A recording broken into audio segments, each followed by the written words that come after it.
तो भाइयों, आ चुका है आपका भाई गौतम शर्मा। तो आप लोग, आज मैं खुशखबरी देने वाला हूँ पवन जी की।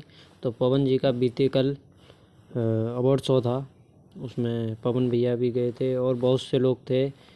तो पवन भैया को अवार्ड मिले हैं, वो भी एक नहीं दो। और ऐसा अवार्ड मिला है भाई, जो लोग कहते हैं ना एक्टिंग नहीं आती है, वो उनको तो बुलाया ही नहीं। खेसारी लाल यादव तो दिखे ही नहीं, आए ही नहीं, आए क्या, बुलाया ही नहीं होगा किसी ने।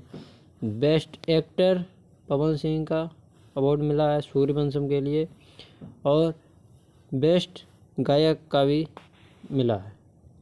बहुत ही ज़बरदस्त अवार्ड शो हुआ था मुंबई में बीते कल। और विनय बिहारी भी कहते रहते थे ना, आज वो भी मिले थे।